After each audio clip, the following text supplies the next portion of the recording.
The Brussels Report podcast. Welcome to the third episode of the Brussels Report podcast. My name is Pieter Cleppe. I'm the editor-in-chief of WSJ.eu. And I'm really happy today to have as my guest the Berlin correspondent of the Wall Street Journal, one of the best newspapers in the world, Bojan Pancevski. Bojan is originally from Macedonia, or we should say North Macedonia now. I know him for a very long time. Before he was with Wall Street Journal in Berlin, he was the EU correspondent for the Sunday Times, another top newspaper in Brussels. So you can say that he knows the ins and outs of EU policy, and more than that. If I'm not mistaken, before he was the Brussels EU correspondent of the Sunday Times, he was based in Vienna. So he's a perfect German speaker. So he knows German and Austrian politics, I think, very well as well. So welcome, Bojan, and it's great to have you here. Hey, Peter, it's good to be on the program. Well, let's start right away with it. So on Brussels Report, we've also been highlighting this, the EU vaccine procurement, which some have called a disaster. And this is something that you have been covering extensively. I mean, you were really ahead of the game. I think highlighting how, for example, I remember in July 2020, Pfizer was already very, very successful with the development of this life-saving COVID-19 vaccine. And of course, the role of the European Union is of enormous importance here, because what we can see now is that the United Kingdom is opening up. To a degree, the United States is also opening up. Whereas in Europe, and specifically in Germany, things are going really slow. And apart from all the unnecessary deaths that we've seen as a result of the delayed vaccine administration in Europe, of course, there's the enormous extra unnecessary economic damage. So, Bojan, what is your opinion on this? To what extent can we blame the European Commission? Is that too easy, or is it actually obvious? And what should they have done better? Well, I mean, it's as ever. It's things are always more complicated than they seem. And you know, when you talk about EU decision making, and in this particular case, procurement of vaccines or pre-ordering of vaccines, indeed. The decisions are made always in concert, but the buck stops with the member states. We have to remember that. Mm-hmm. You can't really blame the institutions for most of the decisions that are made in Brussels and Strasbourg, because ultimately the member states are the European Union, and the institutions are there to administer their decision making and to channel their policies.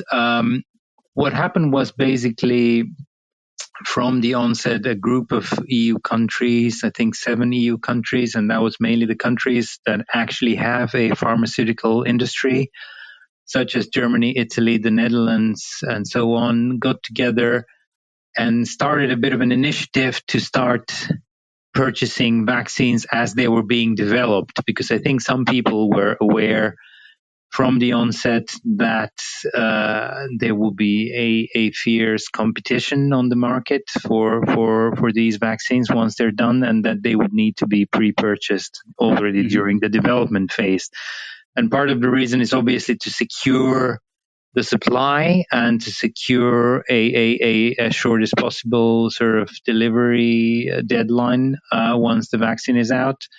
To secure the amounts, but also to secure the actual manufacturing, because a lot of these companies needed the money, and pre-ordering gives a sense of security to the private sector.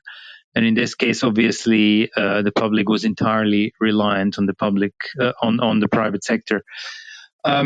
So essentially, these countries started these initiatives, and then they sort of, for political reasons, were asked to pass it on to the European Commission, who would then coordinate these efforts on behalf of the 27 member states.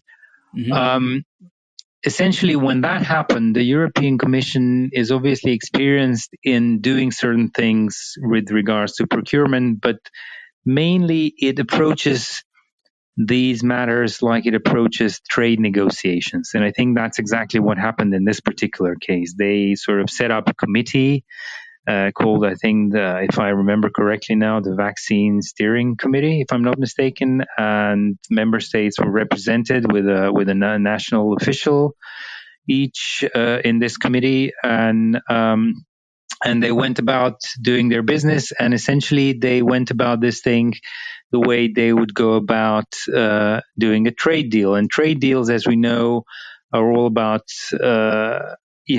sort of extracting the best possible agreement for your party.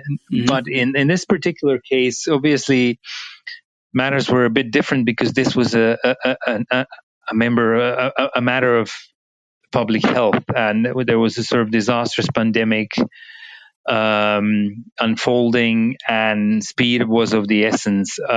That's not how you conduct trade deals. So this committee was focused on the price, and they were focused on the legal framework of the agreement, i.e. they wanted to have as little liability for the member states as a contracting party for the EU as possible. So essentially, a lot of time was invested in trying to beat down the pharmaceutical companies, the vaccine makers on the price, and in trying to sort of forge some sort of a deal on the legal liability should things go wrong. And if I may interrupt, is then the big difference with the United Kingdom that there you had this Miss Kate Bingham, who's basically a pharma executive, or she knows the pharma sector very well, who give priority to getting her hands on as many vaccines as soon as possible. Is that something that the EU did not sufficiently prioritize?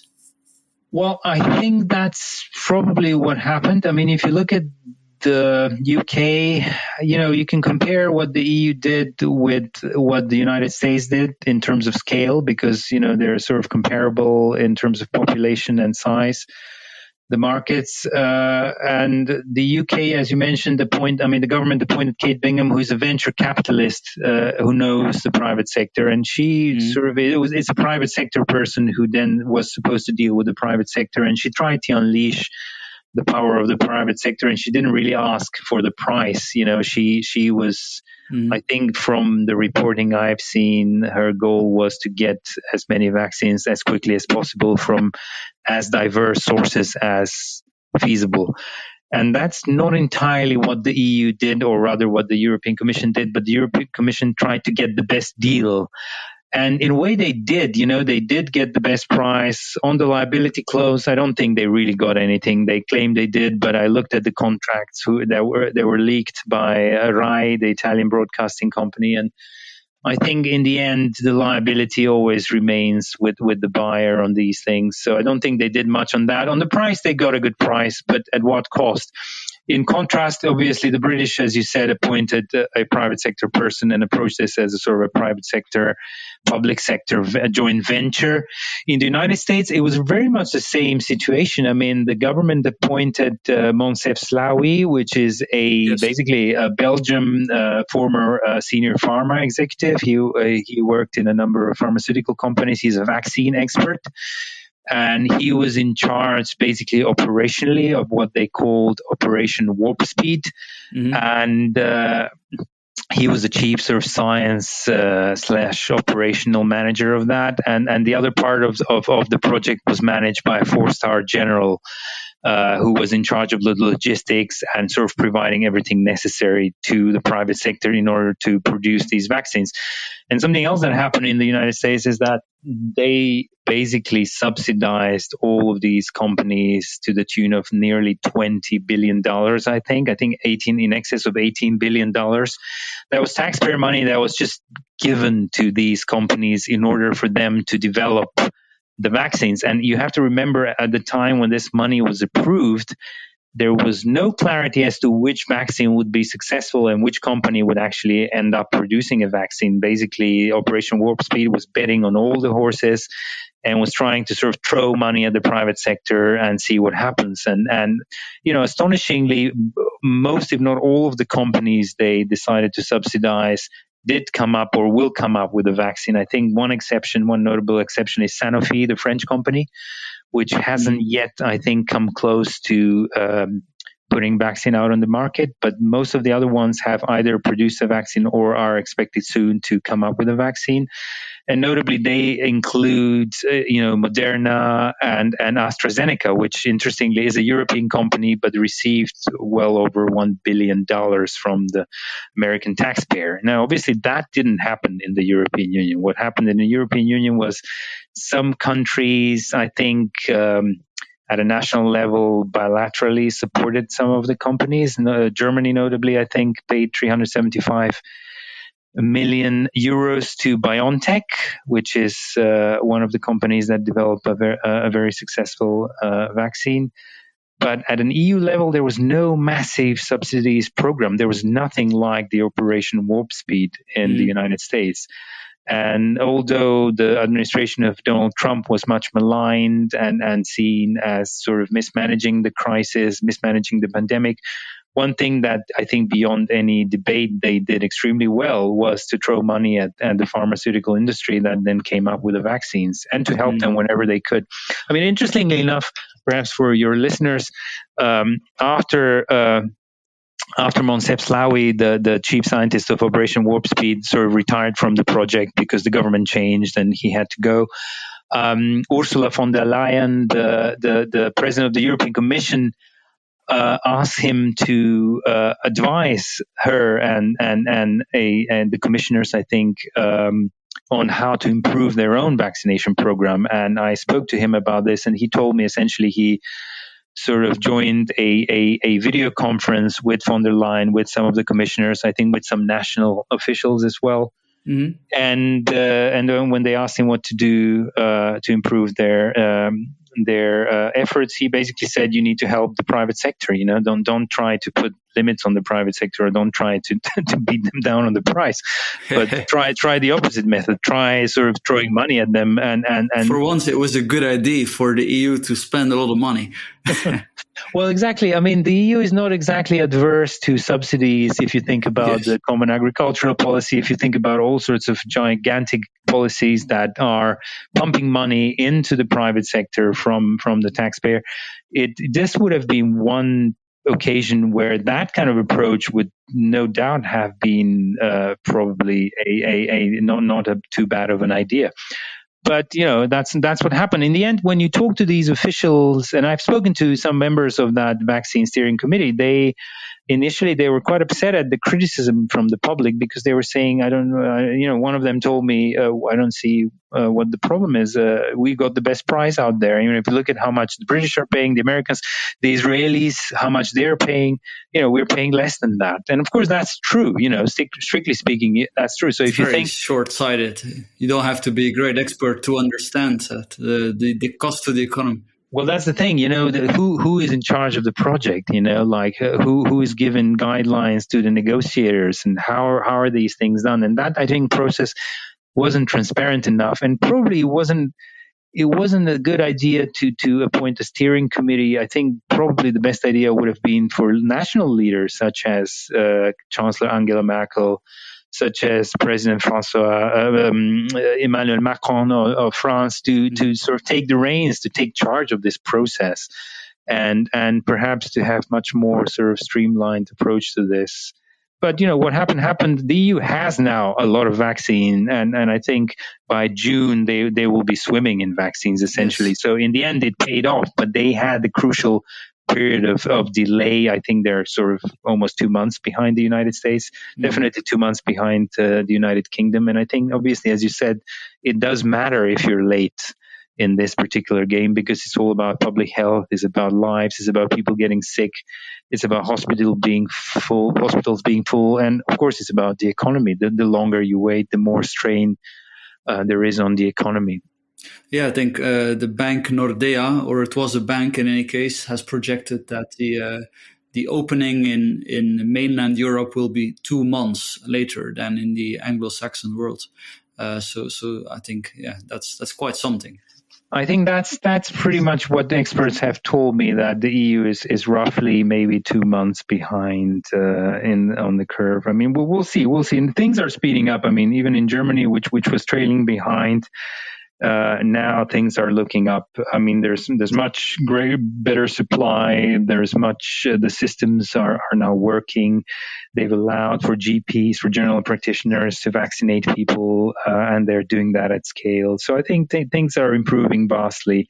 But, some time was lost, undoubtedly. It was. If you look at the sort of graphic data of how many people have been vaccinated in places like the United States, Britain, Israel, or even Serbia, in Europe, then the difference between the EU per capita, obviously, and these places is still striking.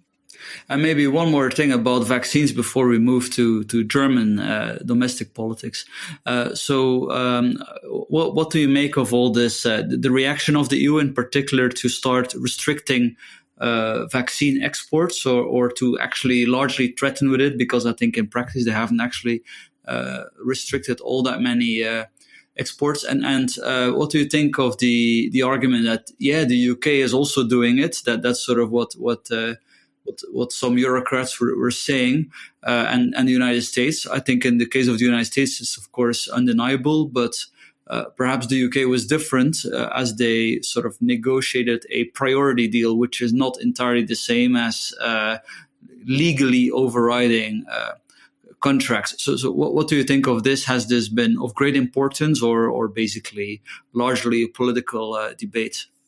Well, I think obviously it's a very dangerous game, protectionism at a time of this great calamity that is the pandemic, and I think the manufacturing of vaccines anywhere in the States, in Europe, in Britain, or elsewhere is very globalized and dependent on this very tight, sensitive global supply chains. So it's a dangerous game to start, threatening with cutting off the supply of something, because then someone else will reciprocate and will cut off your supply. I mean, I've been told by the CEO of BioNTech, the German company that developed the vaccine and then partnered with Pfizer to manufacture and distribute it around the world. I've been told that they wouldn't be able to produce their vaccine if Great Britain and the United States would impose an embargo on exports of certain components, notably of lipids. There is tiny little fat particles that are absolutely crucial for the production of their vaccine. So that's not a great idea to go there. I mean, obviously, the United States have been restricting exports, not the exports of lipids, luckily. That's why we have the vaccines flowing still here. Mm-hmm. But they've been restrictive, and that was, something decided during the Trump administration, and it seamlessly sort of segued into the Biden administration. So there's no difference there, although there is obviously a great political difference between the two. In that particular policy, there's no difference. It's a matter of national interest, the way they see it.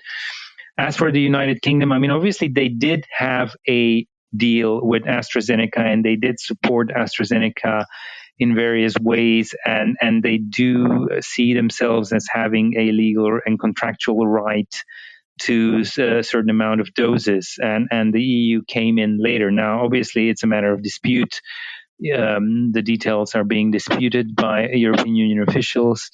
But I think ultimately, I don't believe that the European Union will clamp down on exports that easily, because, as I said, that's a very dangerous game. And I think they have been directly warned by the manufacturers, because if you think about The mainstay of the vaccination program in Europe is at the moment the mRNA vaccine produced by BioNTech and Pfizer, and that vaccine is produced mainly in Belgium, in Poors, and in Germany, at various sites in Germany, but also across Europe. They have a huge supply chain of over 30 companies that are helping them make the vaccine. They have some companies do finish and fill, other companies do the active ingredient, other companies do other things, and it's I don't think they would be able to produce many vaccines if the United States or even the UK would sort of stop exporting certain things, certain raw materials that they need.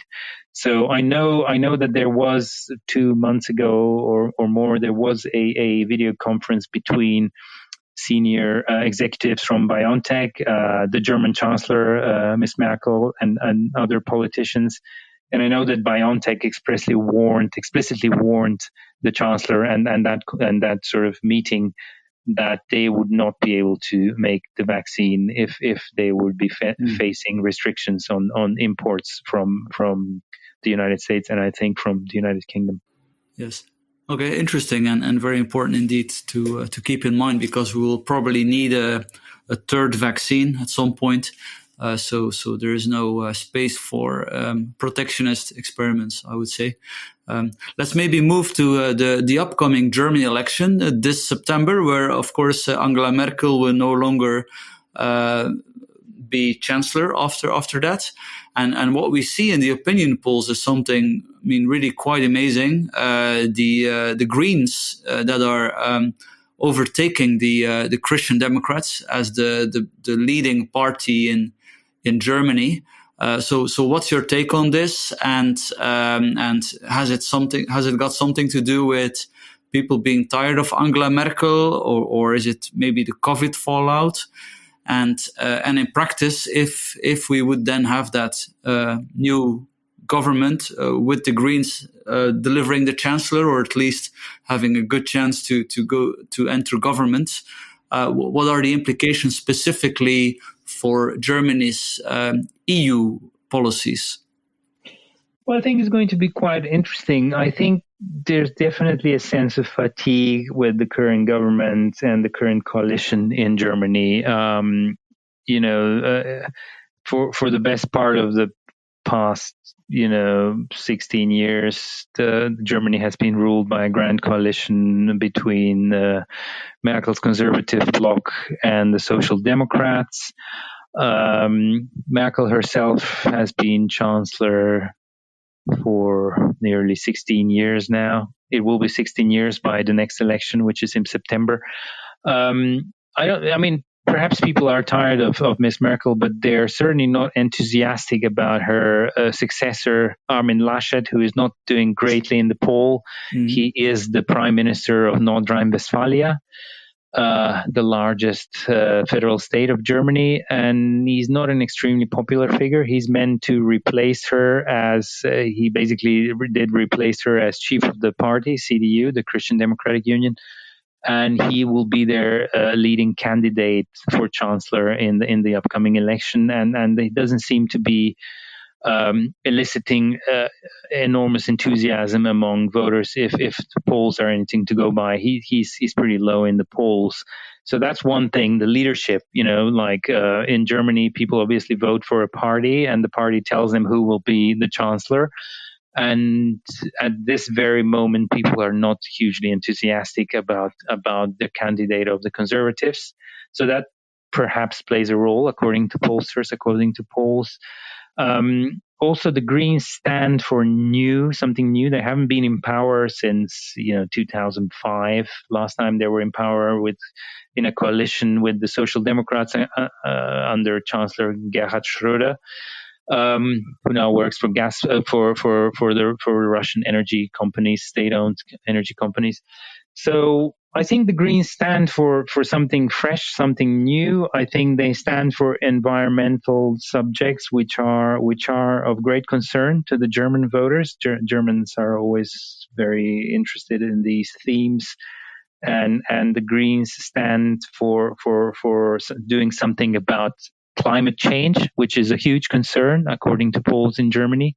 So that's one thing. I mean, perhaps that has taken the backseat a little bit during the pandemic because there's an existential crisis, obviously, at the moment, but that's subsiding. And I think with vaccination progressing, by the time of the election, people will have been slightly reassured about the prospects of the future. I mean, the pandemic will not be as present in people's minds, I presume, by September, if everything goes well. And then they will be focused on other things they care about. And one of them, obviously, is climate change. The other is the need to just basically change the scenery up there in political Berlin, to get new faces in. The Greens stand for sort of modern policy. They talk about digitalization much, which is, digitization is something that Germany has really missed out on. If you need to do something in Germany, you need 10 forms in paper printed out with a bunch of stamps. There's a lot of red tape. There's a lot of sort of a 20th century process that you wouldn't necessarily see in countries like further up north, like Denmark or Sweden or even Estonia. So there's a lot of catching up to do. Businesses are eager for someone to do this catching up. They're eager to cut red tape. They're eager to get on with stuff. And I think the Greens are a promise of that. I mean, we'll see how competent they prove to be if and when they enter the federal government. But people are obviously ready for a change, and I think that plays a huge role. And as for what will happen when they enter government, I think it's almost a given that they will either be the junior partner in any coalition or maybe even the senior partner. It's quite possible that the Greens will nominate the chancellor. I think that's entirely possible now, and it has been for a while. Because you have to remember that the CDU and the CSU, the conservative bloc, don't remember how it is to go into a national election without Angela Merkel. A lot of people criticize her, especially inside her party. A lot of people are sick and tired of her and some of her policies, for example, her migration policy and so on. But they've forgotten how it is to contest an election without her, and then they're about to find out. And I think we haven't, priced in the drop that will be seen once she's out of the picture. We'll see what her successors are worth. And, Armin Laschet hasn't been able to command great majorities in the polls at the moment. That might change, obviously. It's early days. There are some 5 months until the election. But, once the Greens are in government, I think Germany's policies will change in the European Union. They will be fiscally less restrained. They already are fiscally less restrained because of the fallout from the crisis.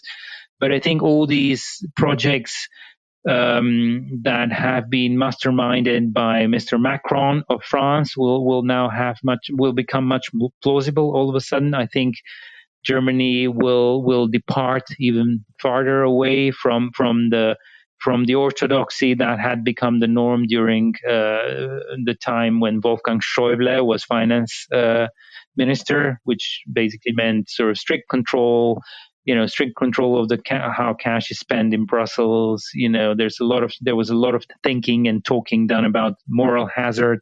What happens when you unleash sort of German fiscal power on weaker members of the European Union, such as the southern countries and predominantly Italy?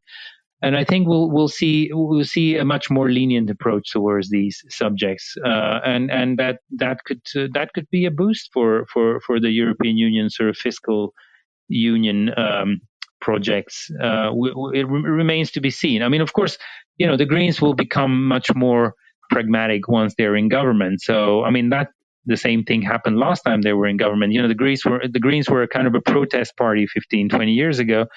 And then as soon as they entered government, they became very realpolitik oriented, and they approved the first ever German bombing campaign after the Second World War in former Yugoslavia, Serbia at the time. So they tend to become very pragmatic once they take over the reins of the country. Yes. So we'll see. It's difficult to predict the future, obviously. But I think it's safe to assume that Germany will become more lenient in the fiscal sense. And that's what I think everyone in the European Union, south of Stuttgart, wants to hear. And I think that's probably good news for the likes of President Macron or Prime Minister Draghi in Italy. Yeah, so it really looks like the sort of the German attitude inclined to support hard money. I mean, am I right to say that sadly this is something that is more and more a thing for old people? That that the younger German generations are less, let's say, keen on that. Maybe they don't remember the trauma over the hyperinflation and what can actually happen if monetary policy is mismanaged, and is that a correct analysis? I think, in what sense? Like, can you rephrase the question?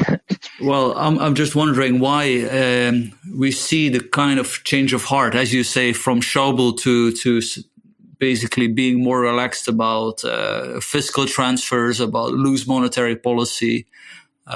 Is that a generational thing that the younger German generations are basically less concerned about that?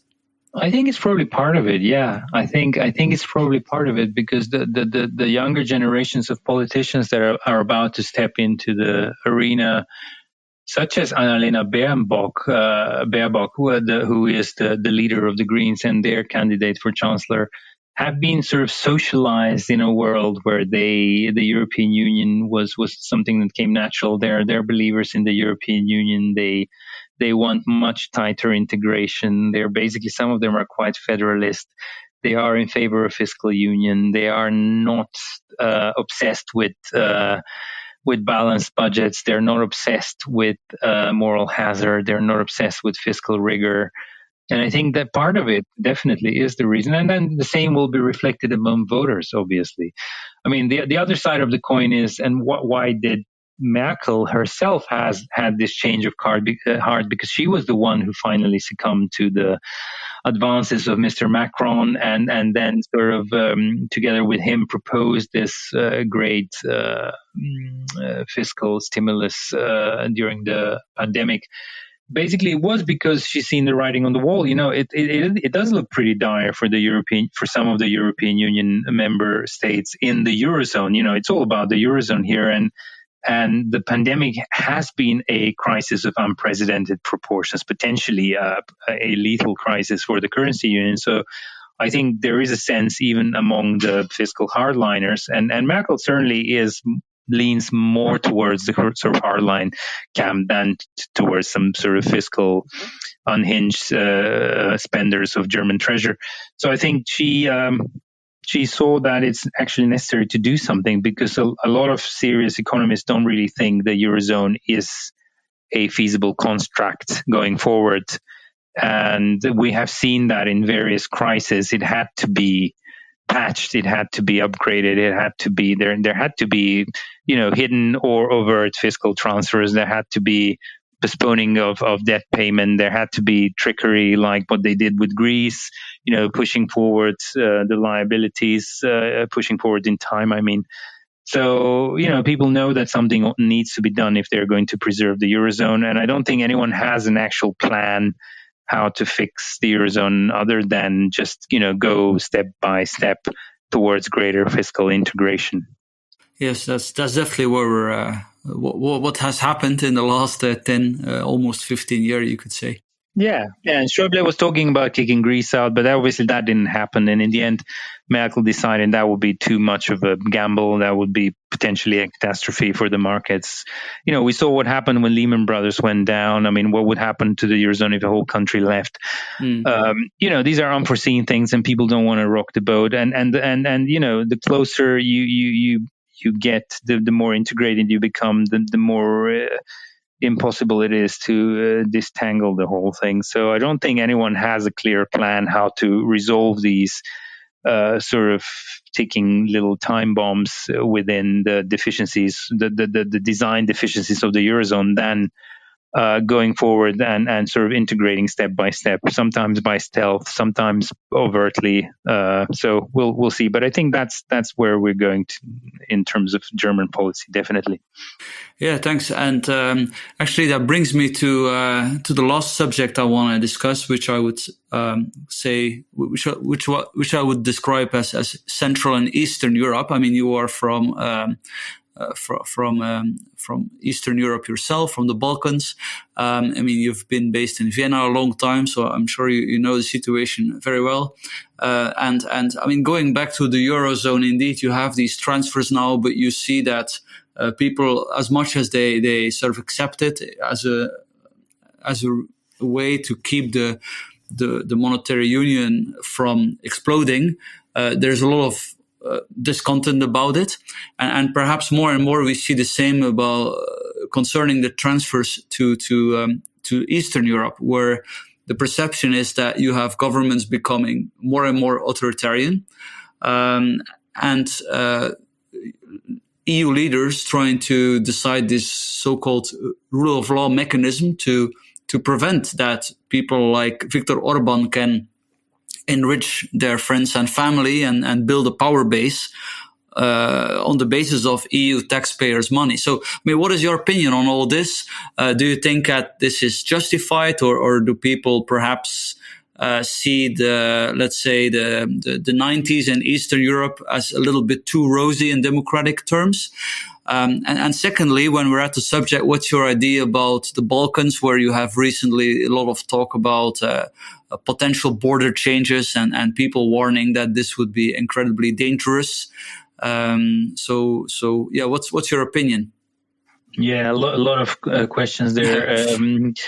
Well, first with the Eastern European sort of West-East divide in the European Union, I do think that there has been a slight misunderstanding about the peaceful revolutions of 1989 that took place across the former Soviet bloc in what is now the European Union. Mm-hmm. And I do think that people rose up wanting democracy, certainly, and they rose up wanting free markets and wanting capitalism and wanting freedom.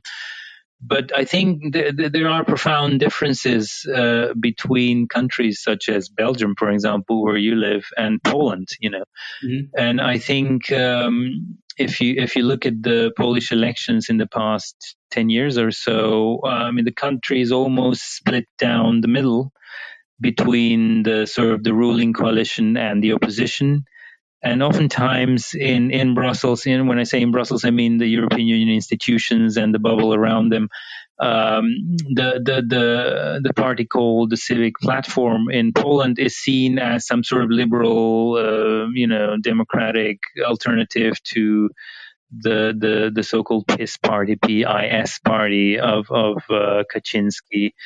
Which is the hardline conservative party, but that's not really an accurate depiction of things on the ground. I mean, both parties are various shades of conservatism. That's what they are. Yes. You don't have very many successful parties like the Belgian Greens in Poland, or in Hungary or anywhere else in Eastern Europe.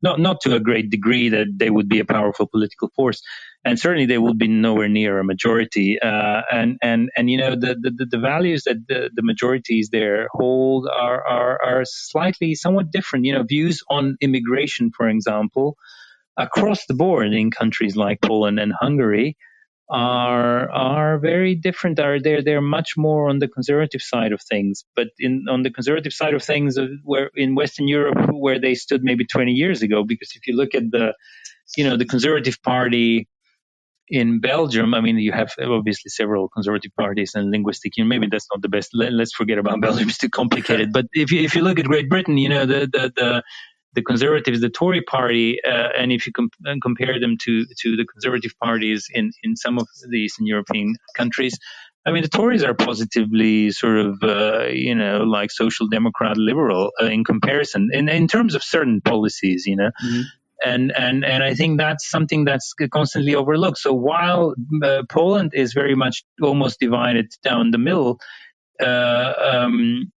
And that is an important division, of course. It's remembered to it's always useful to remember that the political climate and the general sort of majority of people in terms of their political views, they're much more nuanced, and the nuances are different than what we see in Western Europe. So that's one thing to remember. I mean, the situation is completely different in Hungary, for example, where the opposition is in a complete state of disarray, and Viktor Orban has been able to command absolute majorities time and again. So also, Eastern Europe, or former Eastern Europe, whatever you call it, is not some sort of monolith there. It's a very, very different country, yes. Different cultural, linguistic traditions, political traditions. I mean, it's a mosaic of different countries, and sometimes they share a common interest, and oftentimes they don't, and they don't act as a monolith either. So, and in terms of how you sort of change the European Union in order to be able to keep people like Viktor Orban or Kaczynski in check, well, I think that will be extremely difficult. The European Union has been designed to be a community of equals, more or less, and certainly has been designed to be a single market. And if you start tampering with that, then you are tampering with the very essence of the European Union. And I don't see constitutionally how that can evolve into some sort of a feasible structure, because sometimes we hear proposals to sort of cut subsidies, cut common funding to countries like Hungary because of the danger of corruption, because of cronyism, because there have been reports that the ruling that the people in power are funneling this cash towards their people close to their businesses or their political parties and so on and so forth. And I don't see how you keep that in check. I mean, if you would reduce the incentives for these countries to even be in the European Union, and I think the major incentive, apart from these abstract values, is obviously the single market and the benefits it brings, including sharing common funds. So if you reduce the incentive, then you might you might end up pushing an agenda where people would say, well, why don't we just leave altogether? And then again, that would disturb the market for countries like Germany, whose companies are basically in ownership of Hungary. If you look at the Hungarian industry, it's all not partially, but entirely almost owned by German companies. I mean, the German car makers are so influential in Hungary that I've been told by both Hungarian and German officials and representatives of the industry that sometimes the German executives call Hungarian ministers when they need lobbying in the European Council. They don't call their German ministers; they call the Hungarian ministers, who are only too happy to oblige because they are gigantic employers in their country. Yes. The Germans prefer to listen to the Greens, perhaps. Well, these are important matters, because what happens if, let's say, a country like Hungary would start restricting access to its own market, and if you have a disbalance in, it's not as straightforward. So I don't know how that can be arranged. I mean, some people. I have spoken to politicians and officials, especially from the Scandinavian countries and from Benelux, who are sick and tired with some of the attitudes they perceive to the east of the European Union, and who sometimes say, "Well, so be it. If they want to leave, then let's put that on the table. There should be a red line." And the red line for them is the independence of the courts. The red line is independence of the media. The red line is rule of law. The red line is their political process. And all of these things have been one way or the other compromised, or are rather perceived to be compromised, right? Mm-hmm. So I think these debates will come, and that's probably the most fundamental crisis that the European Union is facing, because it's not easy to sort of bridge that with a little deal overnight, how to split, a stimulus package, or how to fix a debt crisis, or all these things have one way or the other a quick fix or a long fix. But the fundamental structural problem of different sort of systemic importance, that when you're seeing two types of politics emerging, and whether you can bridge that gap and whether you can integrate one into the other remains to be seen. But I don't think it's that easy to sort of resolve these issues constitutionally. I think a lot of things are decided by consensus in the European Union, and to change the European treaties, ultimately it's nearly impossible. I mean, I've never met anyone really credible who said, let's just change the treaty. A lot of people often think about it, especially in the European Parliament, but in the real world, outside the European Parliament, I've never heard of any kind of great enthusiasts who would sort of go ahead and do that. Great, thank you. That's actually very interesting, and quite a unique perspective, because I think many people really don't realize how different the political culture is, I think, over there. And thank you. So last question. So the Balkans, of course, for the most part, not part of the EU, but could you give your take on that? And the recent proposals for border changes and well, it was a non-paper allegedly put forward by the Slovenian Prime Minister Janez Janša, who I think now holds the rotating presidency of the European Union, if I'm not mistaken. Or that he's the next July one from July on. Yeah, now the Portuguese are now in the seat. So well, basically, it was a non-paper, but I think it's a symptom, because it's a symptom of a certain vacuum that has emerged because the EU is rather detached from the region. It's not detached in terms of subsidies and various sort of pre-accession funds. Money is certainly flowing from Brussels to the Balkans, to governments like that of President Vučić of Serbia. So certainly the EU is financially assisting or investing in these countries. But that's about it. And I think the vacuum has basically generated space, has opened space for such proposals to come up. And that's obviously rather dangerous, because you have all sorts of players. Like Henry Kissinger said, there's no vacuum in international relations, because someone will just, if there is an empty space, someone will step into it. And that's what's happening. China is stepping into it. Russia is stepping into it. Turkey, as a regional power, is also involved in shaping sort of relationships with these countries.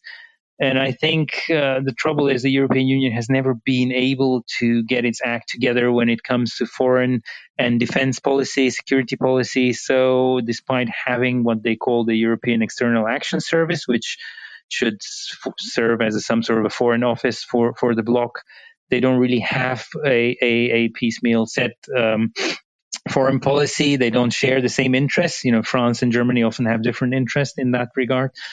And they don't have a very strong policy on the neighborhood, and I think that shows. And without the United States, it will be very difficult for Europe to do anything constructive in its immediate neighborhood, even, because if you not going back to ancient history, but if you remember the 90s, there was a bloody civil war in former Yugoslavia, in what was once Yugoslavia, where I actually come from.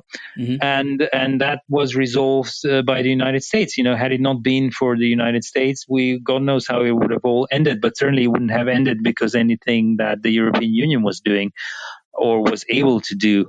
So I think during the Trump administration, there was a bit of a vacuum. Then there was a sudden interest on behalf of President Trump himself in forging some sort of deal between Serbia and Kosovo. That sort of fell through. And now I think it remains to be seen whether the Biden administration will be focused on that region. But I think without the US and the EU working in concert, nothing much will change. And I think it is quite tricky. I mean, a lot of things are unresolved in that part of the world. In the Balkans, and I think it would be very, very useful if the EU would start playing a more constructive role together with the United States, because without the United States, I don't think they actually can do much. And I think the same is obviously true in other parts of the European neighborhood. I mean, if you think about Ukraine, if you think about Libya, the Eastern Mediterranean, if you think about the dispute between Turkey and Greece over the gas fields on their respective continental shelves. I mean, there's a lot to be done in the immediate neighborhood, and I don't think much is being done, not with the sense of urgency anyway that these things probably should have. So I think that's where we are at the moment. Well, okay, that's That's interesting, Bojan, and indeed, let's hope that there is some interest in the Balkans. Part of it, of course, Bulgaria, Romania are members of the EU. Greece, Croatia, Montenegro is in NATO. They had this issue with China, so it's definitely should be a priority. Not, of course, to try to intervene there in some way or another, but in at least offering them a stable framework of access to the EU market. So at least economically, I guess, they would at least have the opportunity to have more trade and interaction with the EU. And as you say, the United States is an indispensable partner there, and go it alone EAS initiatives do not really seem to me the best idea. Yeah, well, basically, a more permanent relationship with the EU should be somehow explained to these countries, because right now we have this sort of accession process, and it doesn't seem to be leading anywhere. I don't think many people actually believe that Serbia will join the European Union. I don't think, obviously, nobody believes that Turkey will join the European Union yet. No. There is a negotiation ongoing. I don't think many people believe that Kosovo or Bosnia and Herzegovina will join. And finally, the Republic of North Macedonia, which was the sort of poster boy of European integration many years ago, is now even changed its own name as a country in order to kickstart the process, or to revive that process, which has now been blocked again because of objections from another neighbor. Initially it was Greece, then they changed the name, then now it's Bulgaria objecting to other things. So it's not a great advertisement for the appeal of the European Union, and I think or for the process that it leads anywhere. So I think it would be fair and constructive to sort of formulate an actual feasible, implementable procedure, and to have like a bit more clarity on what's actually happening there with that accession process. Yes, I agree. Well, thank you, Bojan. We will leave it here. I thought it was a very interesting conversation covering many policy fields, and because you are a man who's covering a lot, I think it deserves a slightly longer podcast than otherwise. So thank you very much, and we definitely continue to follow your work also on Twitter. I think you always have a lot of quite unique news, insight, and analysis. So thank you very much. All right, thank you. Nice to talk to you. Thank you.